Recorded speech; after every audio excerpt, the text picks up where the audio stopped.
นะ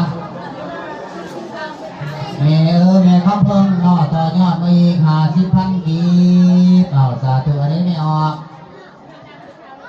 ดวงบ้านเทิงในหัวพระพงศ์วัฒนาต่อยอดนั่นเลี้ยว50,000 กีบเอาสาธุอันนี้พอออกไก่อัมพรต่อยอดมา20,000 กีบนี่ไม่ออกบุญศรีต่อยอดมาอีก30,000 กีบเอาสาธุออกสีต่อยอดกองอีตุ้มเนาะพอออกกองสีมาจากกองอีตุ้มนครไทยสอนพระมิหารมาต่อยอดอีก50,000 กีบเอาสาธุพุทธธรรมนำสู่บุญสู่อยู่ทรงเด้ออยู่ดีมีแห้งตัวนี้นอนรับไม่ได้เงินหมื่นนอนตื่นไม่ได้เงินแสนอันนี้ไม่ออกยังนี่ไม่ออกนางหัวพระพงศ์วัฒนาต่อยอดนั่นอีกแล้ว50,000 กีบเอาสาธุบุญธรรมนำสู่บุญสู่อยู่ทรงเด้อตัวนี้ต่อไป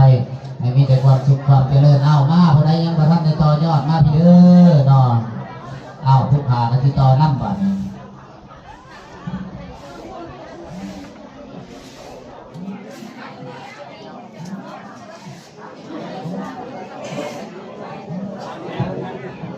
เอาอันนี้ก็พอสุนทรา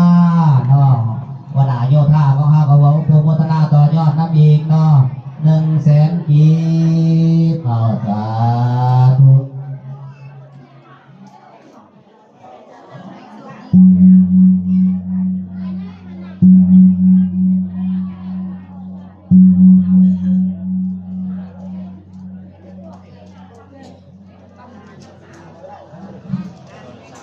เอาเนาะอันนี้ก็มาอยู่แล้วทานสีจันทร์ไซยามสีของงานนำเดิมมาเป็นกินนอกคนได้กำลังอุปโภคโมทนาจักพระใดบริจาคนอกสาธุ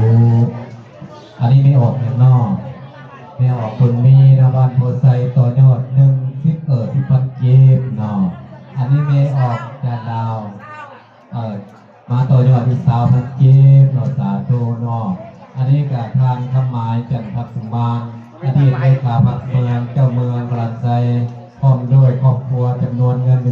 500,000 กีบสาธุอนุโมทนานันเดอร์พระอาจารย์อินทนาของกลางนอกก็ได้ต่อยอด500,000 กีบสาธุอันนี้พวกออกอย่างนอกพ่อประเสริฐนอกได้มาต่อยอด50,000 กีบสาธุอนุโมทนาบุญเดอร์เนี่ยพอมุด